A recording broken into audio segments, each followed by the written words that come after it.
Yes, always a challenge. Well, welcome to the September Facilities Committee meeting. We have a couple things on the agenda and look forward to good discussions. Here in the boardroom is Ms. Karen Carter, Vice Chair Haggerty, and myself. And currently remotely participating is Board Member Scott. And that is all I see so far online for the board members.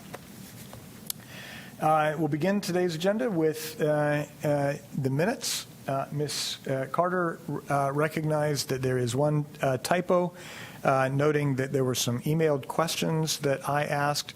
They were questions from Ms. Scott instead of Ms. Carter. So if we can get that corrected, I missed that as well. Are there any other corrections to the minutes? Thank you for catching that, Ms. Carter. With that, I'll entertain a motion to approve the minutes from the July meeting. I move that we adopt the corrected minutes as previously noted. And a second? We have a motion and a second. All those in favor, please signify by saying aye. Aye. Any opposed, same sign. The minutes are approved. All right. Today we really have two things on the agenda. We're going to look at the schematic design for Swift Creek Elementary School and then get a broader project update for the projects that are part of the capital improvement plan related to the bond that will be coming up on the November ballot. So let's go ahead and begin with the Swift Creek Elementary School schematic design.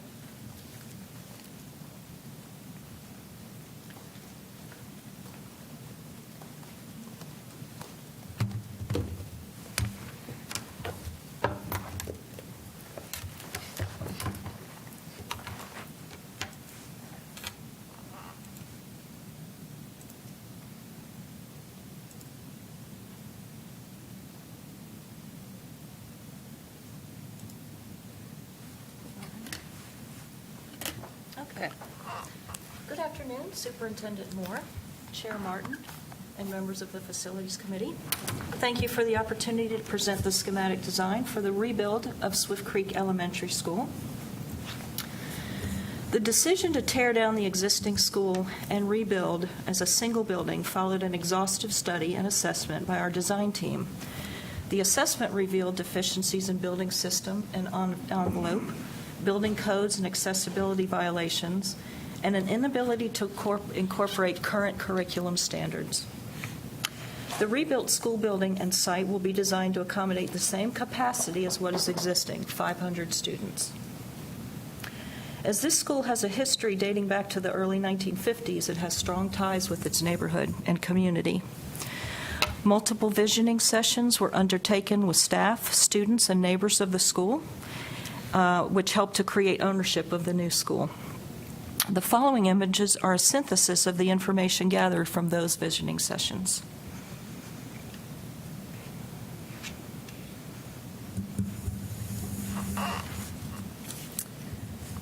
As Elizabeth said, the Swift Creek School will be torn down and rebuilt, so the location is just a stone's throw away from here, down on Tryon Road.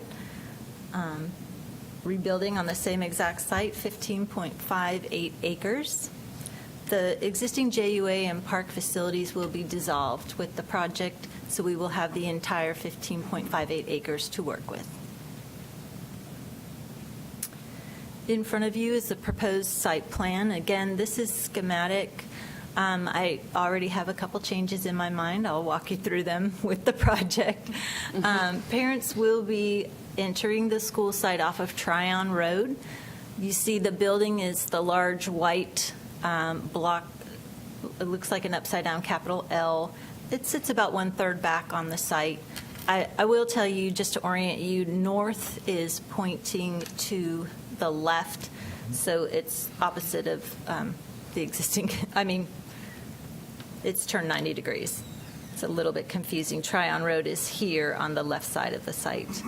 So the building sits about 1/3 of the way back, and that is to accommodate our carpool lines. You're getting used to those now. We're required to have quite a bit of length there to stack cars off of the public streets. The children arrive here at the front of the school.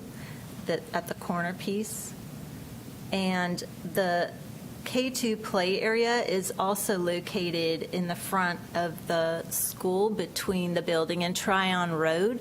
That's going to kind of soften that approach entry to the school. Because of the proximity to the vehicular drive, we're going to suggest fencing, of course.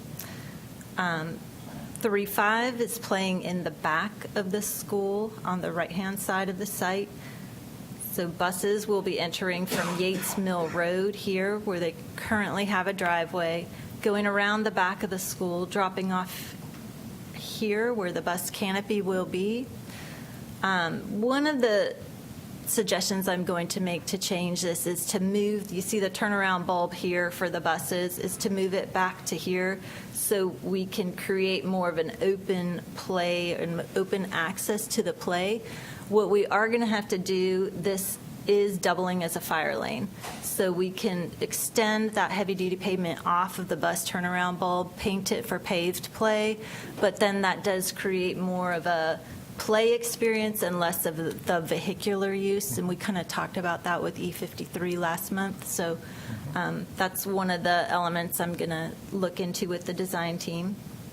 As I said, 3-5 then has this large grassy play area, and stormwater is far to the right side of the site.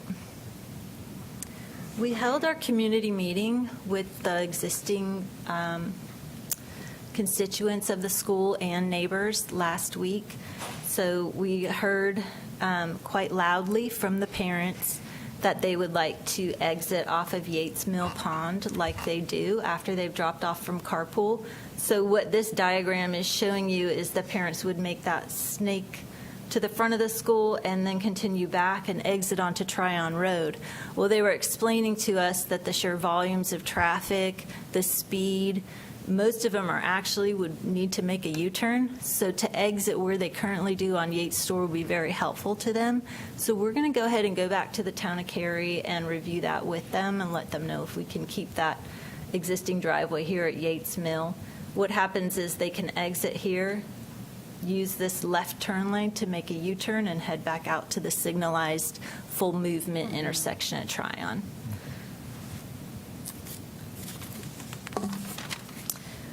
Just to make a couple more points on the site, the media center is here at the corner, at the entrance, so that is a more prominent feature of the building, so to really create a visual connection from the road, identify the school from the road, give it some presence from the road, because it does sit back a little bit far. And to talk more about the building, I'll hand it over to Elizabeth Wakeford. Thank you, Alice. The diagram on the left here basically shows very diagrammatically what Alice was talking about, kind of the relationship between certain areas of the school with the outdoor area. The diagram on the right, however, shows the organization of classrooms and learning commons as neighborhoods. We know that, excuse me, collaboration at the earliest ages becomes a comfortable skill, which then can be applied throughout the students' lives. Spaces for collaboration, which are connected to the classrooms, provide opportunities for the children to engage in independent exploration while keeping the touch point of the classroom and the supervision by the teachers. This is super important in elementary school, as you can imagine. As we move up in the higher levels, we can separate them a little more from the classrooms, but the beauty of this scheme is that everything is very connected. Next slide. This plan is very simple and elegant. Wayfinding is very navigable by the children and begins with a clearly defined main entrance, which faces Tryon Road. Alice showed that. You can see where the cursor is. Two main corridors extend down the classroom wings and toward the stage, play, and dining areas. The administration area is positioned directly to the right as you enter the building. As Alice described, the media center holds a prominent position at the corner of the building at the main entrance, affording easy access to the school population as well as to the public for school and other events.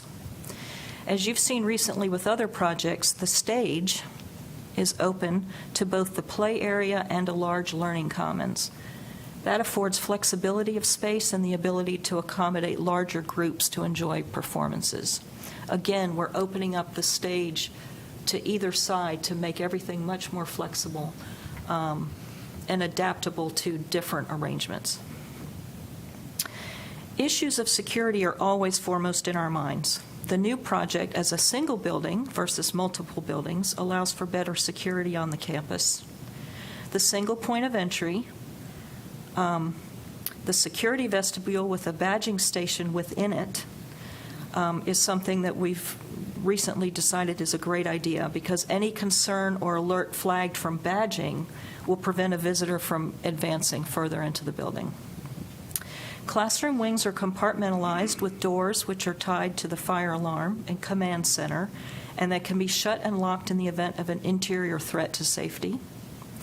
All main entrance doors throughout the school will have card readers, and doors with direct access to outside from the classrooms, like pre-K, kindergarten, first grade, and ECS, will have keyed locks at those outside doors. Multiple cameras, both interior and exterior, will be installed to cover all areas of the building and its exterior. Next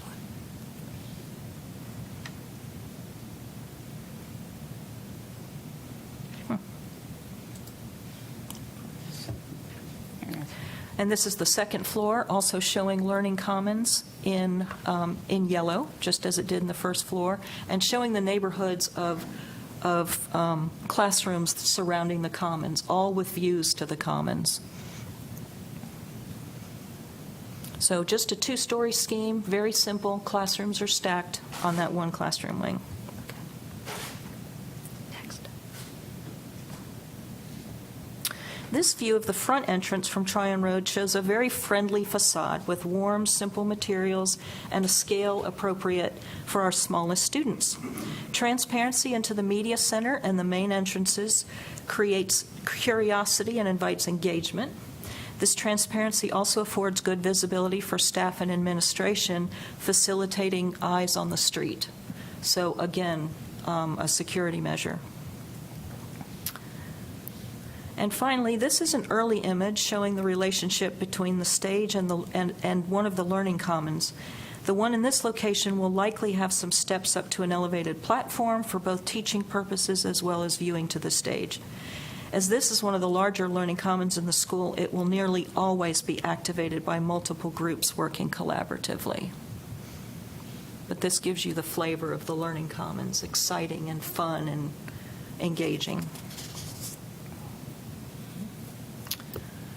Thank you, and we'd like to open up for questions. All right, the floor is open up for questions. Being a District 5 school, I'm very pleased to see the renovation coming along. Swift Creek has needed this for a long time. For those who may not remember, in terms of the site, we did purchase some additional land so that the new building is going to actually be able to more effectively use space than trying to fit it on the old site, which was just quite strained, particularly with the park and in the joint use agreement as well. So that gives us some of the more space, which is good. I guess I did have two questions. Thank you for noting the safety features. I think that's good. And we talked a lot at our last meeting at some of the keyed locks versus badged locks. So I heard you note that the exterior doors for the pre-K and K spaces will be keyed locks as opposed to badged. Curious as to the rationale behind that, and or what would the expense be to make them badged locks, because I think some of our question would, with the badged locks, you have a little bit more of an indicator as to whether or not it's ajar or not, and so yeah, I'd be interested in sort of the logic behind the keyed versus badged for those classroom-based doors, because they would potentially be the ones most likely to be propped open. And that's a very good point. And honestly, we discussed having them be card readers, and we would prefer that they are. This, when I mentioned it would be keys, depending on budget, they would be locked. We'd love to put card readers on every single door. If our budget allows, we would definitely do card readers on those. And that's a good point, What's because the there is difference cost-wise? Do we have an estimate? I want to say that it was around, when I talked to the individual that handles our card readers, he was saying it was about $2,000 for each individual card reader to purchase and install one. Okay. And also, those doors are exit doors out of the classrooms, so they're intended to be used that they go outside and then they continue outside to their play area, then come back around to one of the doors that will have a card reader on it to get into the building. This is when they come into the building, they'll stop by the restroom, they'll stop and get some water, and then they go back to their classrooms. That adds to some of the challenge, right? Because if they're intended to be exit-only doors, that gives even more of an incentive to say, hey, let me put a prop in, because if I need to go back and Right. get, my water bottle, my backpack, my jacket, And that's through training with the Right. school staff to really put it in and say, these need to stay closed at all time. Yeah. Yeah, and $2,000 per card reader is not insignificant, because we're talking, I didn't count, but over a dozen doors. Doors. Yeah. Yeah. Yeah. So if the budget allows it, I think that would be great. I mean, again, it's one of those things we need to keep communicating to our funding colleagues. The other question I had, looking at the design, and for Swift Creek, the students are used to navigating a maze Oh, yes. to try to get Yes. around the current school. But I was struck particularly on the second floor that it looked like the youngest children were at the farthest end of the wing, and the older children, so grade 5 was closest to the core stair, and I guess the second graders were down to the farthest wing. Just thinking about mobility for the students, is there a logic in potentially reversing those? Because it strikes me that so if you're going to go to lunch, that it strikes me it'd be easier for the second graders to just go down the stairs down to the cafeteria and not have the second graders have to go across the third, fourth, and fifth space to get down there. So I just was curious as to the logic of that, and might it make sense to sort of reverse the order? Yep. Yeah, and that's a good point, and I know that consideration of where the K2 playground was part of that decision, getting them close to that end so they can just sure. go outside to the front of the building and be at their playground. But yes, we can certainly look at that, maybe switching the ends. Absolutely. I mean, close to the playground does make sense. So, I mean, there's multiple logics. Right. There are, yeah. Yeah, but I was just curious when I hadn't thought about the playground. I was thinking about the internal spaces. Other comments or questions? Mr. Haggerty? Again, I really appreciate all the details that you highlighted, particularly about the security features that went in and the very conscious efforts you made to incorporate those into the design. Really, these are just some more general questions, and I know that when we go into next year and we look at our capital improvement program and some of the assumptions we make in terms of like our standard facilities design, we've talked about having some flexibility, like in our cafeterias and our kitchens, to where if we were ever to make the move to go back to dishwashers, we'd have the ability to easily retrofit, or to help some of our schools that are interested in composting, or like disposing of their solid waste, and just making sure we have that flexibility built in there. It might be premature at this point, but is any of that flexibility being worked into these designs? Yes. They are. They are, yes. We have a recycling area that we've told all our designers, this could very well become a dishwashing room, in which case we would put recycling in a closet nearby or something. So those things are always, in flux, considering those alternatives. Wonderful. I appreciate that. Well, and I might note the location is also great, because it's there at the south end of the site, which has easy access to, there are places where you could easily see if you wanted to even do some exterior composting would be possible. Do it right there. That's right. Yeah. All right.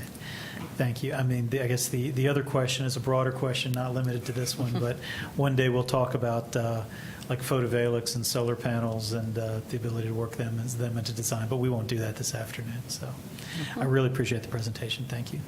Thank you.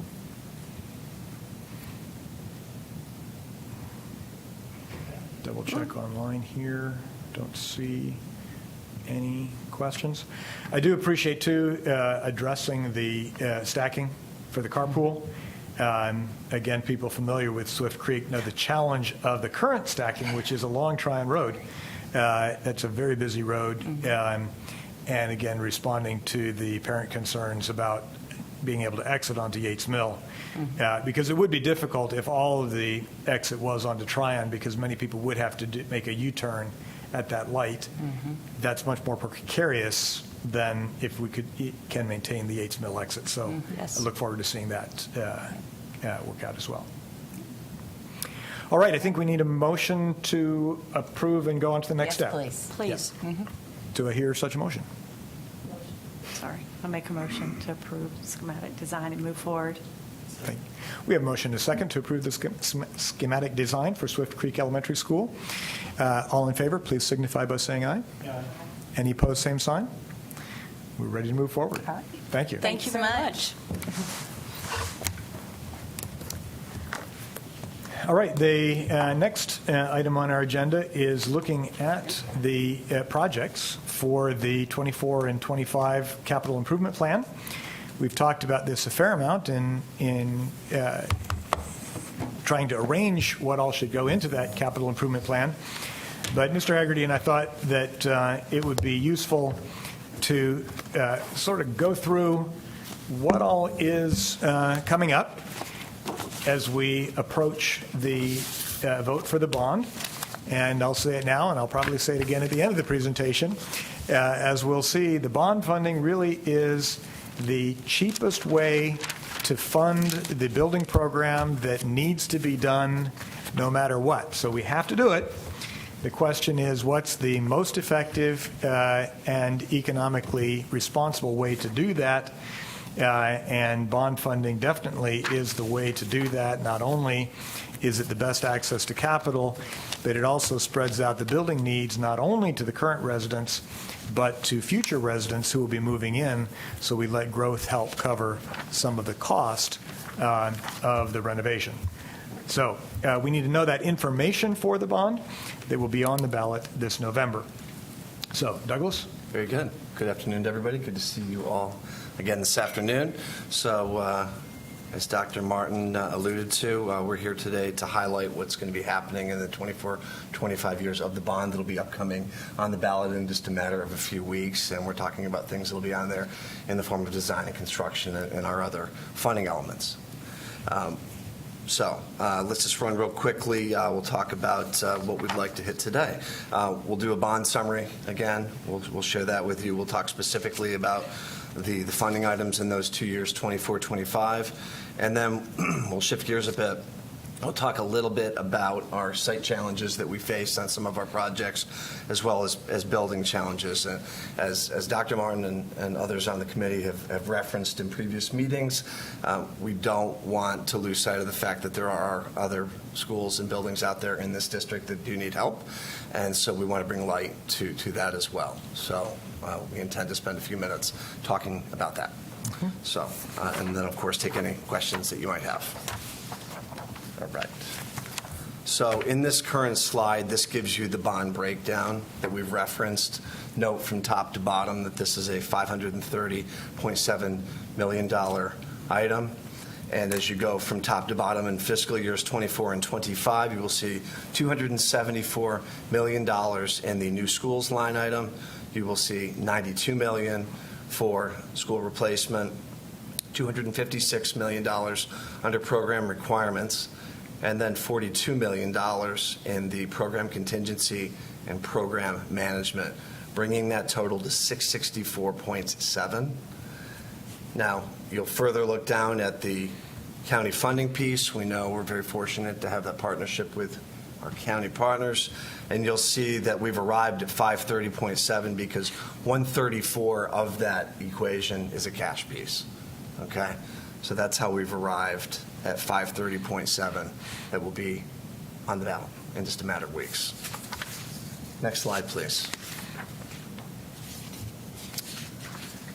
In this next slide, what we've done here is we've drilled down a little bit further, and we have taken a couple moments to show you specifically the schools that are going to be included in those years, 24, 25. You see that we have a total of 5 new schools, and then we have 8 schools that are under the replacement category. Good balance there. And then the funding buckets that are in the program requirements section are all of the parts and pieces that we have in our capital improvement plan annually.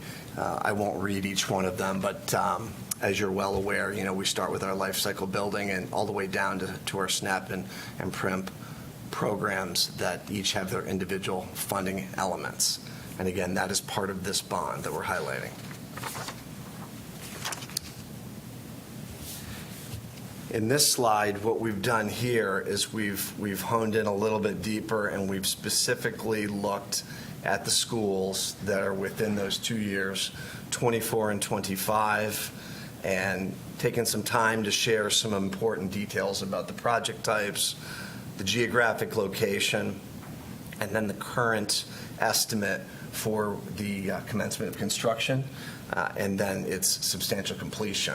So at the top, of course, you see our combo, which is the combo middle and high school. Of course, being a new project in the town of Morrisville, that will be coming with a start of next spring, in fact. Okay?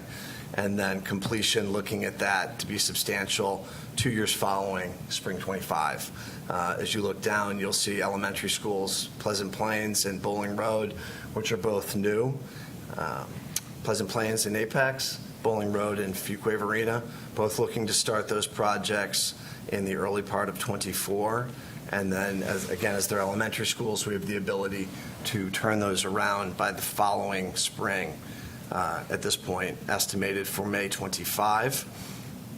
We look further down to Lockhart Elementary School being in Knightdale. That's a little bit further down. That's with a construction start in early 26. Again, given the fact that it's an elementary school, we have the ability to turn that around by the following spring.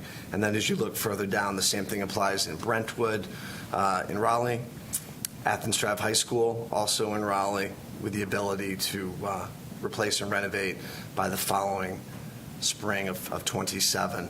We then go down to Briarcliff Elementary School. That's in Cary, of course. That's a later start. That's a summer 26 start with a complete at near the end of November of 27. Then we look at Ligon, which of course is in Raleigh. That's a 26 start summer with, again, a late 27 finish. And then we've got H14, which is a new high school, West Cary Morrisville, which is, again, new. That's a spring 26. Keeping in mind that's a high school, so that's a 2-year construction schedule. That's why we're looking at spring 28 for that completion. And then finally, of course, is Washington Elementary School, which, of course, Raleigh. And then given the fact that it's elementary, we're able to do a start in later 27 with completion estimated in early 29.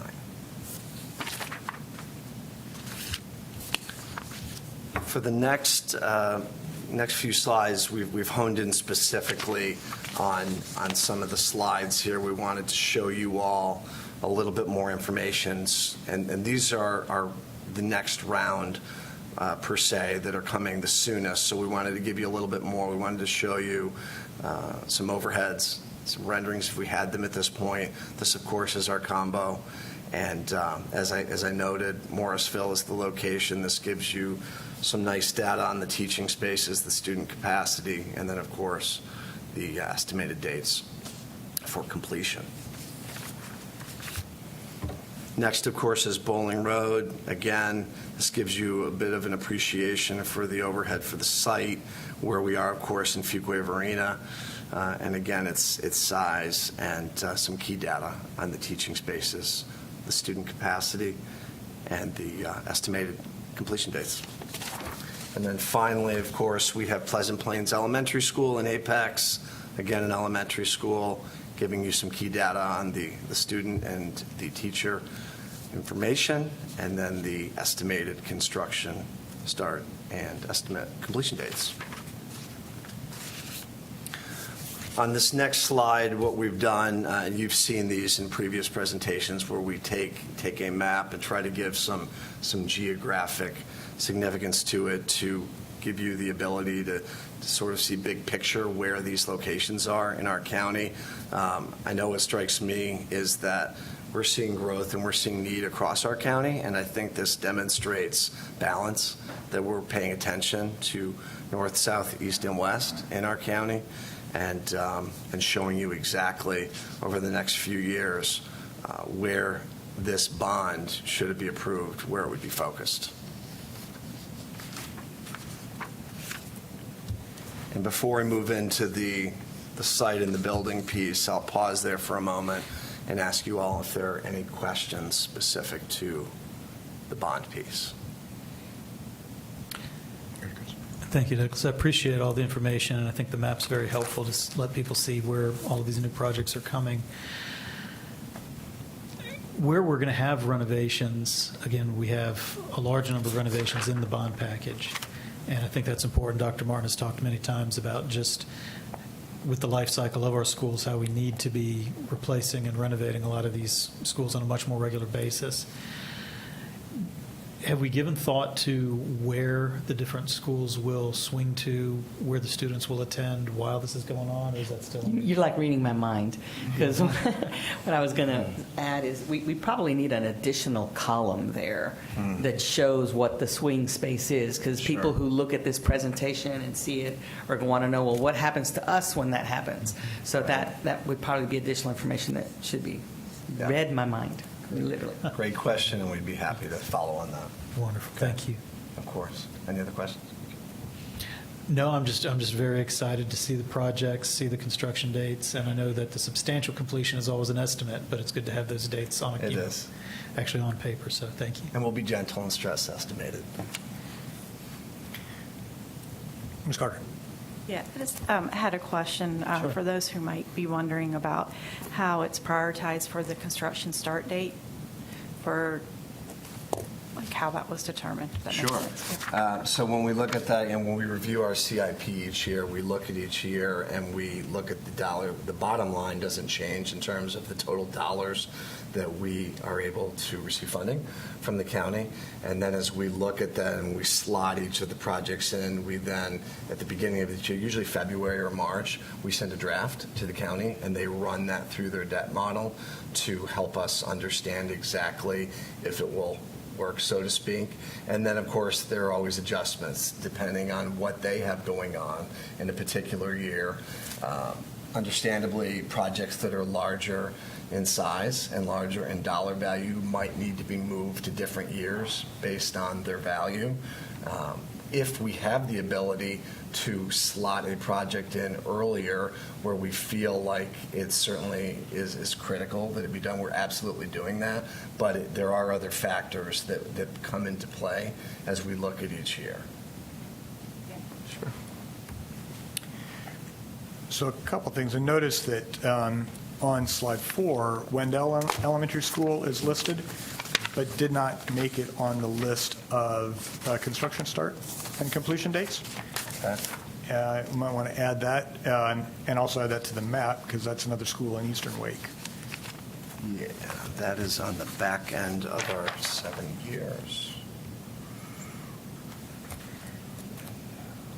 I remember it being discussed. I don't remember exactly where it lands. Right, so with Wendell, we have design funding in 25. Okay. And this is an example of when we've got to move pieces around to make the years come to work. So that probably didn't get on the list It of didn't. number 5 because it's design and not. We want it. The start date will be later than that. It is, in fact, because the construction, the dollars at this moment are slotted in for 28. Right. So Yeah. is the, with regards to what's in the 7-year plan, is the chart ordered by when construction starts as the 7-year window, or when substantial completion happens in the 7-year window, versus when design funding starts in the 7-year window? Right, 'cause Well, there's design those- funding's those are not- 3 yeah. different milestones. Design's not on here at all. Right. Which, So I'm just saying, what is Yeah. it that gets it in the 7-year? The construction start or substantial completion? It would be the construction start. Yeah. If 28, so when they'll start? When the dollars are FY '28 for Wendell. that's the beginning of design dollars. No, if you look at the 7-year That's- CIP, That's what I thought. So would that be on here if start is when you, yeah, I guess. Well, see, that's my question, right? Because this is 24. 7-year plan is not the same as when the dollars come. Right, but this is a Right. 24, 25. You're right. And all of the renovation replacements start in 26 at the earliest. right.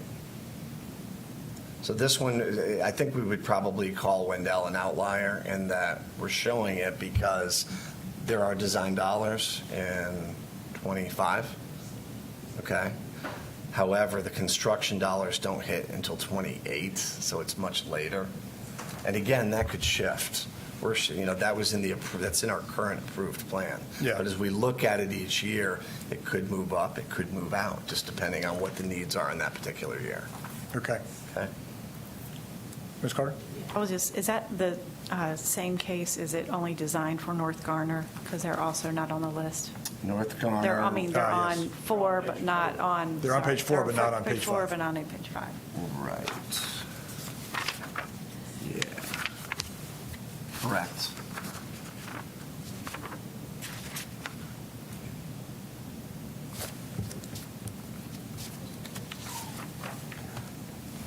In North Garner, we're showing design dollars actually in 23, and then we have construction dollars in 25 and 26. Okay, so North Garner should definitely be on the chart of page 5. Wendell Elementary, that should also be on the renovation and replacement list on 4, not on the new school list? Right, because that's a rent over place. Well, actually, Wendell's going to be at a new location. That might be why that's not. That is true. Thank you, Ms. Scott. But they will have to relocate, While there's because construction it's an going on. existing school. No, they will No, or stay they in won't their have to current relocate. They're gonna stay. They won't have to relocate because it's at a different site. It's a new site. Okay. Yeah. And it will be, Ms. Scott, will it not also expand capacity? Is that my remembering? That's what had been discussed. That's right. Yeah. Now, I see your hand is up. Do you have another question you'd like to add? I do, but Go I ahead. appreciate my colleagues sort of asking them.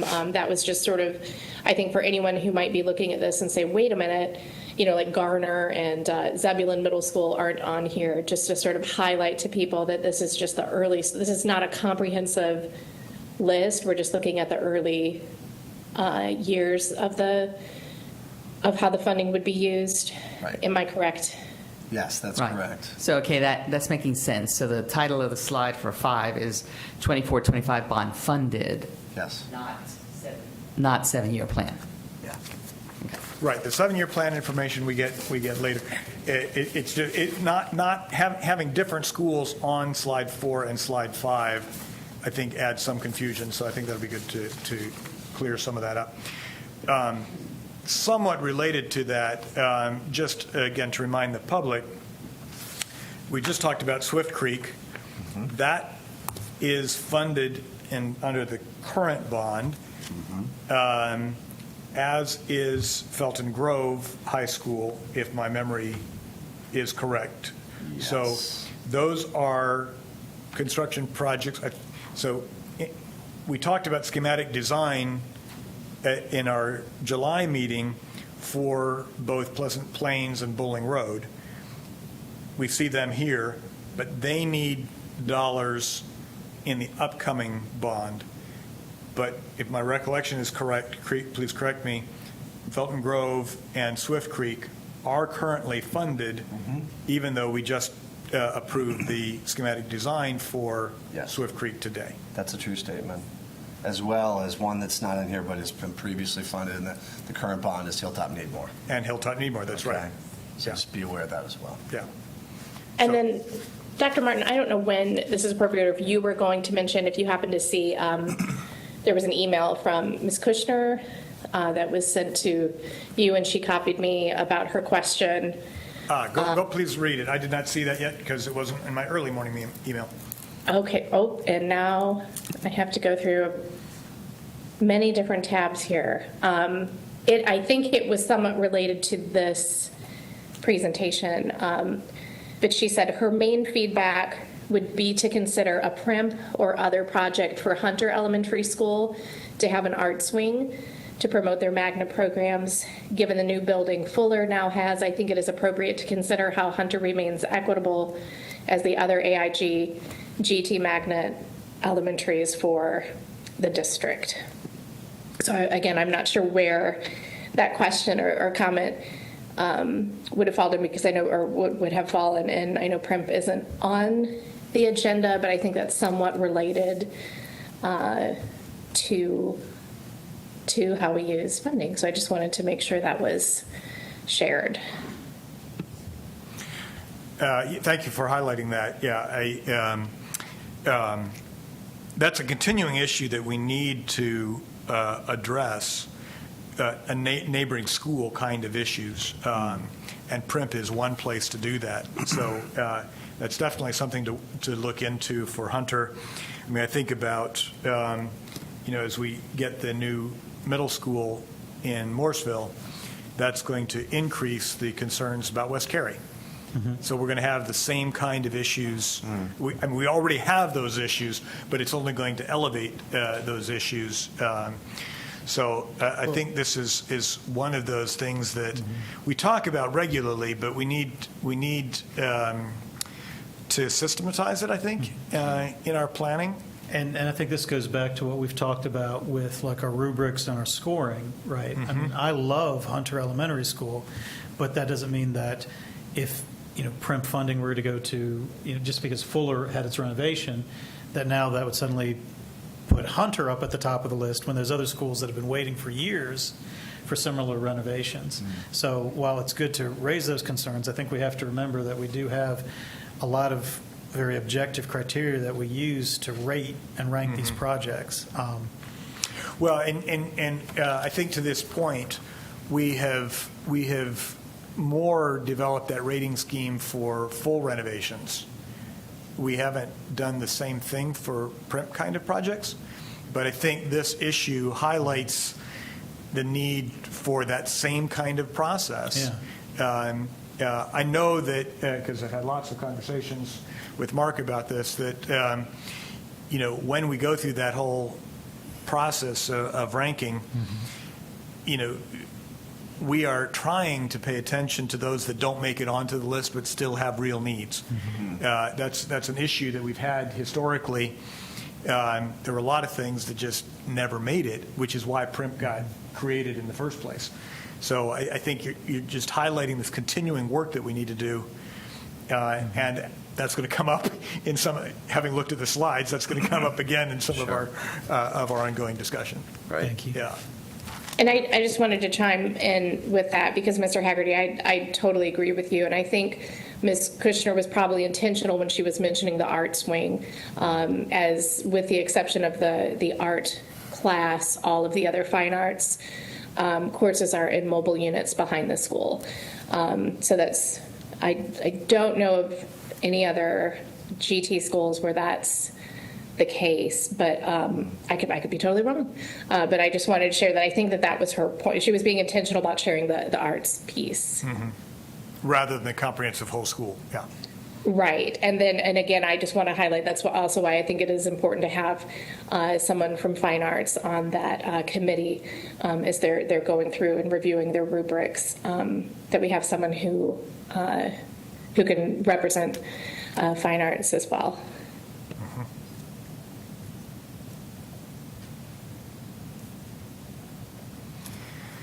All right, the other thing that I just think is important to highlight as we look at this is to remind both the board and the public that, when we look at the budget line, we see $92 million for school replacement in the 24-25 cycle. All of that replacement money is going to design. None of that yet will be construction funding. And so this just points to the continuing work that this board and the commissioners have to address, because $92 million is not going to renovate all these schools. That's the design money for that. And so subsequent bonds and subsequent appropriations are the expectation so that we can meet the needs of the 7-year plan. And I think it also points to, the challenge and the responsibility that we have as a board to make sure that we're looking down the road. Because it takes a couple years to design before you get the money to build. It takes a couple years to build, and so on. So this is an ongoing process. Every bond is both a action bond and a down payment bond. And that's really what we're looking at. Okay. Any further comments or questions? Okay, go ahead, continue. With that, we'll move on. Okay. We are on slide 10 now. Okay. Project site challenges. So what we want to do here is take a few minutes and just highlight some of the things that we work through and review when we talk about the sites that we're looking at as we consider schools that need to move, schools that need to be relocated, et cetera. So we started with site accessibility issues, and these are some examples. Of course, we have neighboring communities. We have road improvements that need to occur, whether that's a DOT road or whether that's a local. We have issues on certain sites with wetlands, with stream crossings, environmental, and then, of course, we have easements on some of our sites that we need to address. And so these are all things that have to be considered and worked through when we're looking at our sites out there and we're forecasting and projecting forward. In that vein, we have important partnerships, relationships with our various municipalities, and with that comes many different types of joint use agreements and ILAs that are important. We have agreements with our partners to work together and have it be utilized for the benefit of both parties. As you can appreciate, though, that certainly requires a tremendous amount of coordination and working together to ensure that both parties can benefit. And it certainly can be challenging depending on the site. Environmental, we look at things like landfills and treatment plants, and I referenced wetlands and air quality, things that are real challenges at some of our sites. So as we consider future sites and we think about the fact that the time where you could go out there, and certainly it's harder as the sites get bigger, like when we look at our high schools and we say we need about 70 acres to be able to get a high school program on that site. The days of finding that where it's a flat green field and it's, quote, ready to go, not so much, especially for the bigger sites, right? Maybe not quite as complex for the smaller, but still very difficult. And so you can see some of the issues that we're faced with that we have to try to resolve. And when we look at our budgets, those come with dollar signs, right? Those come with activities that have to be done to get a site ready to go to build on. So we wanted to highlight some of these things. We look at that land quality, of course, the site development costs. You look at the topography, the conditions of the soil can be an issue. We have a site where we have a tremendous amount of rock that's going to need to be removed. All things that, as you can appreciate, add up. When we move on to the building challenges, and again, in doing some homework and some preparation for you all today, we thought it was important to note a couple of key pieces of information. When we look at our district and we're talking about the aging of our existing facilities. When we look at the raw square footage, approximately 25% of the buildings in the district are 30 years or older. Okay? When we look at the number of buildings, and not just at the square footage, but the number of buildings, and I think the current count is 203 of buildings in our district, there's about 38% of those buildings that are 30 years or older. So it brings back to the forefront, Dr. Martin and you all's points, that attention needs to be provided to those schools in our district that are in need of help. We thought it would be prudent to bring light to this. Some of the bigger ticket items that I think need a little bit of visibility here, and that was sort of the thinking as we come from top to bottom on this slide. We look at our building systems. We look at the HVAC, the heating, the ventilation and the air conditioning, the fire life and safety. These are the big ticket items, as we call it, like the bones of the buildings that really help our buildings run as efficiently as possible.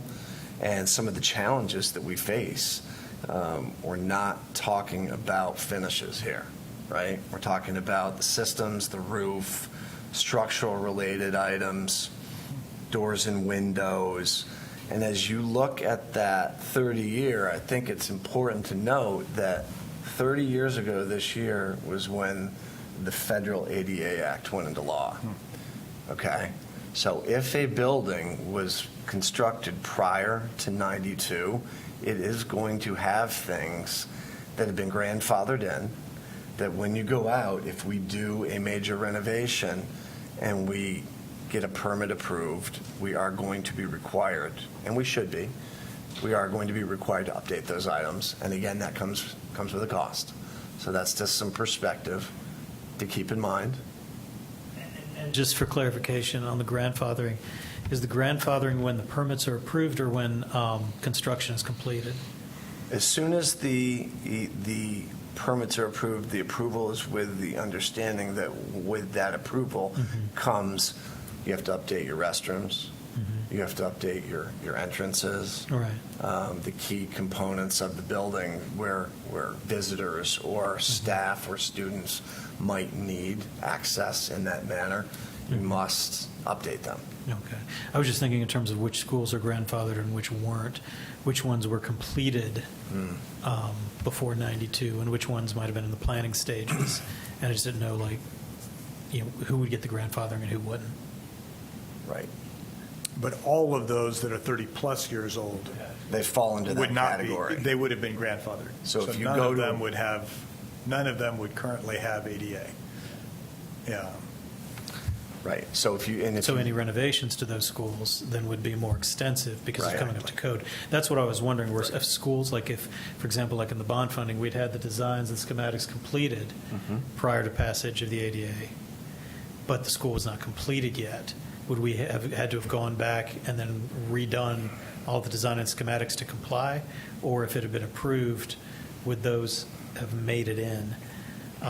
I'm just trying to think in terms of numbers of schools and how large a problem this could be, that's all. And you wouldn't have to have an answer today, but just. No, I mean, that's going to be for the ones that are less than 30 now, but will be more than 30 in a couple of years. True. I think I remember, but I cannot say authoritatively, I think I remember that if the approvals were already through, the approvals did not have to retroactively go back and meet the law, but I can't. I've got a couple in that window in my area that I was thinking about. Yeah. So, Yeah. But any new renovation is going to require, It'll trigger that. yeah. Yeah. Those issues, vegetables, schools, for example. Yeah. Okay. So with that, we want to bring light to some of those challenges that we face with our existing schools. We want you all to be aware of, as we discussed in our previous meeting, the market volatility that we're working through right now. The volatility has not leveled out at this point. It continues to go on. As you're aware, when we were in front of you last time, we talked about the best and the most unique approach that we can try to hold our schedules and to combat the cost increases are to do some early release packages. Okay, we talked about Felton Grove High School, talked about Hilltop Needmore Road. What we wanted to share with you this afternoon specifically was an update about Hilltop Needmore Road. We did early package release. Those were sent out to bid. We were in receipt of five trades. We did structural steel, electrical, HVAC, roofing, and site. The majority of those packages that came in were over budget. Now, electrical and structural steel came in under, and so by virtue of coming in under, and because of one of the items that we talked about last time were the extended and significant lead times, so we're trying to get ahead of those. We're going to proceed with those. In that particular project, as you'll recall, as that's in Fuquay Arena, the town is building its senior center on that property as well. And so we're going to be looking at opportunities. That was one of the packages that came in over. So we're going to be looking at that, and we're going to be looking at opportunities to bring that down, and then likely in a matter of the next few weeks be rebidding that. The others that came in over, the plan with that, after talking with our team and our partners, is that we're going to be bidding those with the remainder of the trades packages that are going to be bid. And what we're looking to do is to do that in Q1 of this coming year. The thought process being that by giving that a period of about 4 months, we give the opportunity to allow the market maybe to calm down a bit. Okay, as we know, there are no guarantees in that forecast. We believe that it might. And so as a result, the original plan for that school was a spring 24. And because of some of these conditions that we've talked about, we believe that a lot of this risk that was out there, one of the things that is real is that when you do these early packages, there is risk because the drawings aren't permitted yet. Okay, so by making a move toward early next year, they'll be permitted, and that will reduce some of that risk that was present even as recent as when we talked at the last meeting. And we believe, we've talked extensively with Mr. Carrozza. He is comfortable in an agreement that he needs the new population for students and staff by spring, summer of 25. This shift will allow us to mitigate more of this risk that we're dealing with right now. And so that will allow us to try to manage this right now. And I think time is our ally. Making this move decreases our risk and gives us a better opportunity for better economics. So we wanted to share that as well with you all. And with that, happy to take any questions on that second part of the presentation. Questions, comments? Yeah, I think it is quite straightforward. It's the ongoing discussions that this board has been having, and obviously the continuing board will need to also address. I think this clearly lays out the need for the current bond. It is by no means in excess. As we just heard from the Hilltop Needmore, everything's coming in over budget. So we need those dollars, and the voter-approved bond is the way to maximize those dollars. And thank you for highlighting the square footage needs. I think that's sobering to recognize that today 30% of our buildings are 30 years old, and that is 30 years old without renovation. We have some buildings that are much older than that have had major renovation. That's okay. We're talking about 30 years old think about the number of little feet and little hands that have tracked through the halls think about your house being 30 years old with 500, 800 children going through it and no major renovation in 30 years. And no, that's not going to happen. So that's what we need to be looking at. And 38% of 203 is can't do my math quite that fast, but that's a lot of schools. We're not going to be able to. Our goal is to do the major renovation by 40 years.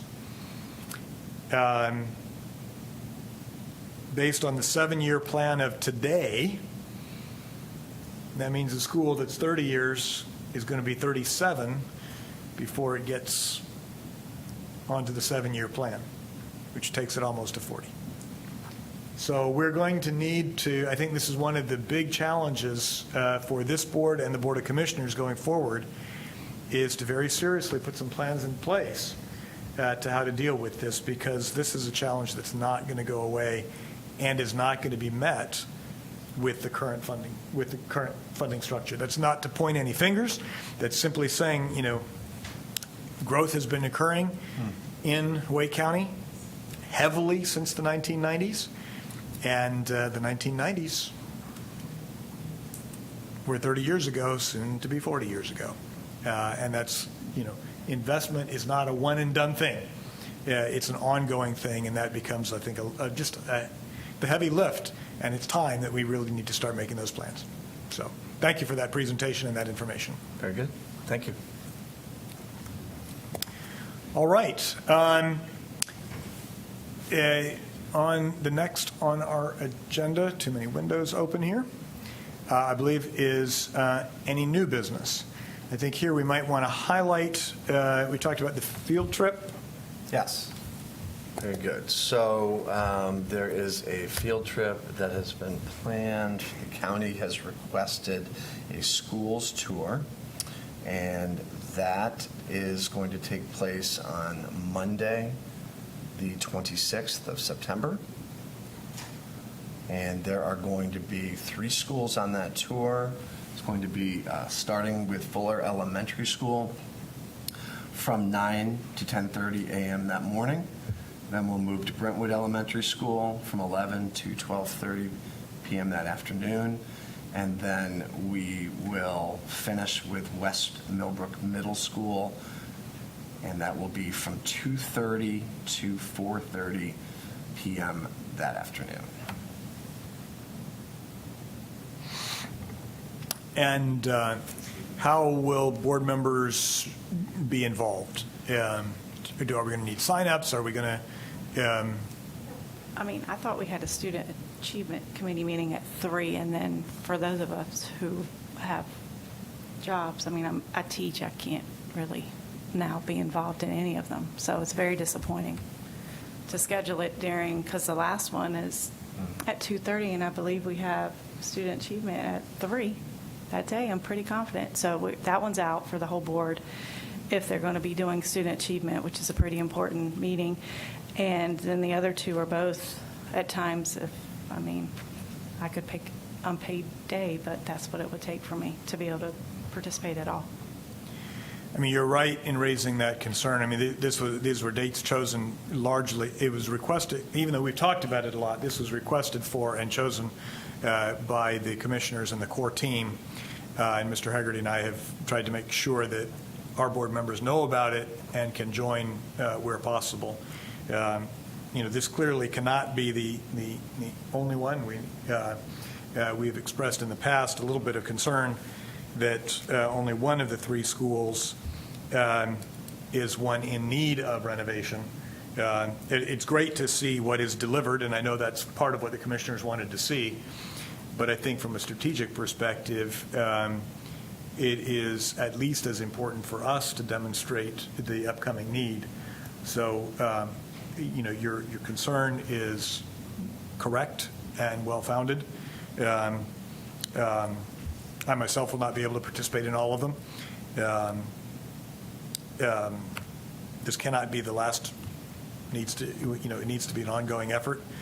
Those who can participate, should people just show up 10 minutes before? What's sort of the If plan? there are those that would like to attend, they can certainly reach out to me, or they can reach out to Elizabeth Sharps to let us know.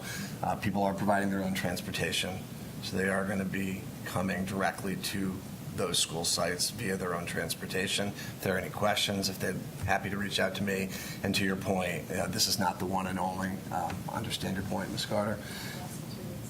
And we'll certainly work to schedule others in the future.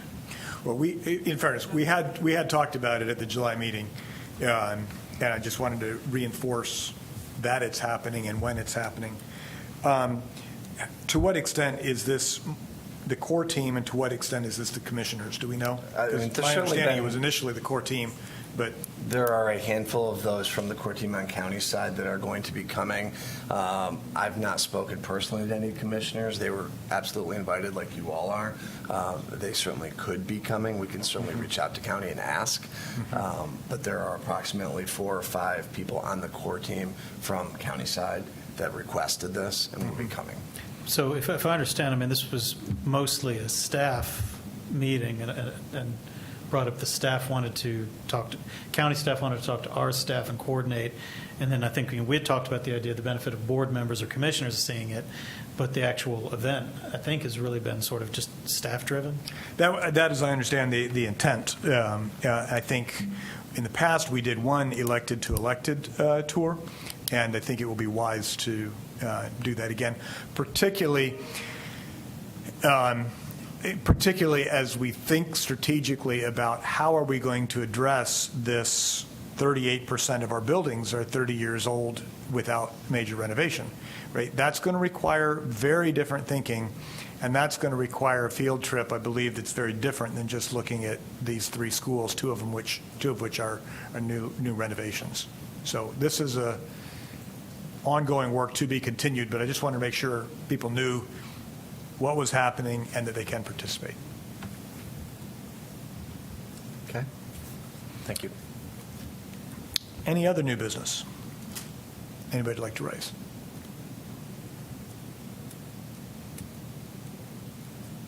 Only that, we've talked about new business, several topics that we'd like to address. I know we're coming toward the end of this year, this calendar year, and this term on the board. So if there's topics that we've addressed, concerns that were brought up, remember we did that prioritization of what member interests are. Maybe we can take some time and sort of revisit that, and that can help us set the agenda for the coming year. Yeah, I mean, I think we've addressed most of the things that we talked about before. I think there's really the ongoing needs to really focus on some sustainability efforts. We haven't even completely, I think, developed a good concept of what we mean by sustainability. Everything from composting and washing dishes in the cafeteria to, photovoltaics or, other aspects. We have talked about sustainability in things like, site planning and placement, maximizing light, dealing with parking, dealing with wetlands. Right. But this is ongoing work that I think. So I think the sustainability issues are the main thing that are sort of the big question mark that's out there. We've talked a lot about getting some update on the joint use agreements. As board members, you got an email with sort of a listing of them, but it's probably recommended that we'll do it's recommended that would be done in the next calendar year with a new board, so that people are aware of the joint use agreements. That's, I think, very important going forward with any construction projects. So I think those are the main outlier things. Of course, still very unresolved are swing space. We do sort of one-off, which is what we have to work with now. But that's been an ongoing discussion. Should we have, specific swing spaces? The whole prioritization issue is something that is, I think we've addressed, but is ongoing work, as we just mentioned today. Even prioritization of some of the primp issues. So I think these are some of the ongoing things that will give a good start to think about what can be addressed. I think so. And I think we had a good structure in the committee over the past 2 years. You know, we've addressed a lot of issues. We've sort of taken up topics. It hasn't just been reacting to new buildings and new design. And I think we've been very intentional in how we've approached things and let members explore things. And so, you know, thinking ahead, we know that no matter what happens this November, we'll have at least 5 board members who will be brand new. And you know, the idea that what we had here was a good model, it'll be good to present to everyone again how we prioritize our building projects, you know, how we, you know, what the CIP is, how we budget, and just really I think we can take the template of what we've done and cover a lot of ground that maybe we've covered together as a committee, but it'll be really important to cover with a new group next year. No, I think you're right. I think there'd be real value in some more 101s, as well as some strategic planning, as well as the specific decision-making. And so I think, you know, and I know Ms. Scott, she's online, and Ms. Carter is here. We've got other members who aren't able to join us today, but if we can just sort of reach out and see what people thought, you know, were valuable, you know, what they sort of got the most about, that can help us in our prioritization and planning for next year's committee.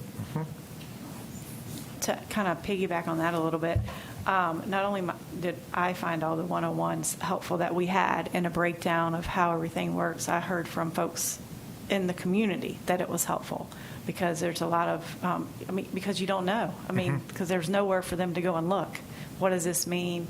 And the biggest feedback is around, that I've received at least, is around that rubric and prioritization, and who does that, you know, where that really goes, and how it kind of morphs and changes, and the lists change, and, you know, that kind of thing. So I think it's helpful to be able to present that in an open meeting so that folks, not just board members, but the community understands, and more of that type of information is helpful. And the sustainability, like, I would really like that addressed kind of with also the piece that we've mentioned with other things as well, about how can we come up with something district-wide that folks know, our staff, if they are trying to get grants or trying to get like solar panels. I've had several. And how can we help? Because there's other staff, you know, that have done a lot of that work and have a lot of knowledge about these resources, and how can we connect that as a district-wide, so it's more accessible for all of our schools, not just certain schools. And so I think it's, you know, how to spread it and not necessarily pass that cost on to taxpayers, but utilize community resources and businesses who might be willing to donate.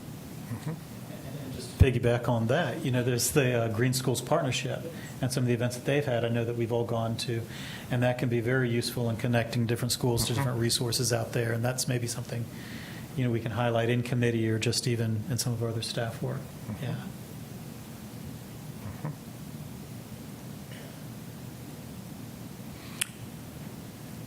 Very good. Okay, I think the last thing on our formal agenda then today is the 3-month forecast.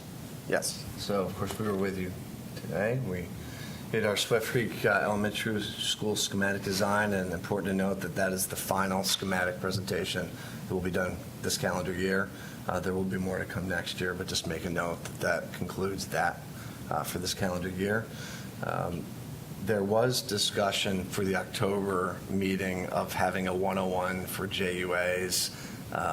Based on what Dr. Martin said, it sounds like maybe that's going to be pushed a little bit to perhaps the January meeting.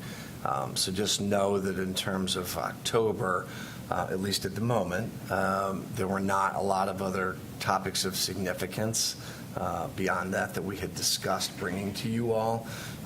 So I think it would be prudent to talk about whether we should be meeting, whether we hold an October meeting. Yeah, I think that is a point of discussion that we need to figure out, because we had talked about the joint use agreements, and then, as you note, the PTA volunteering. There are just a number of things that PTAs can do: spreading mulch, weeding flower beds, pressure washing sidewalks, these kinds of things. Some of it people know about, some people don't know about. If your PTA wants an activity, who do you call to get mulch delivered, kind of things. So we just thought maybe a PTA 101 could be useful.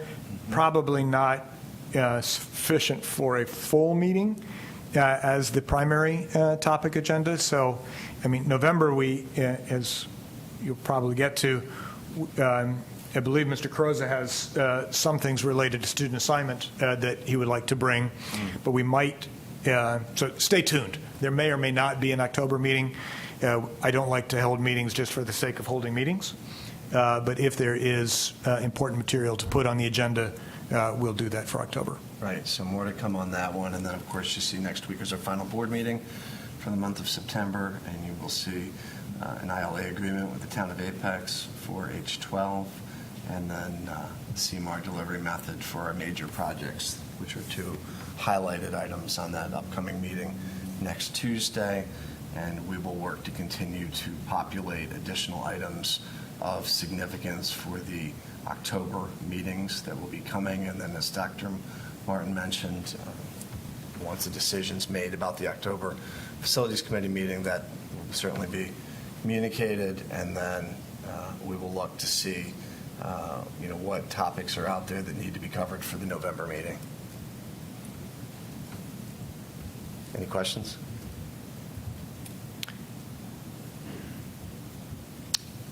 All right. Thank you. Well, that covers the agenda. Thank you for a good discussion today. Thank you, presenters. And with that, the September Facilities Committee stands adjourned. Thank you. Thank you all.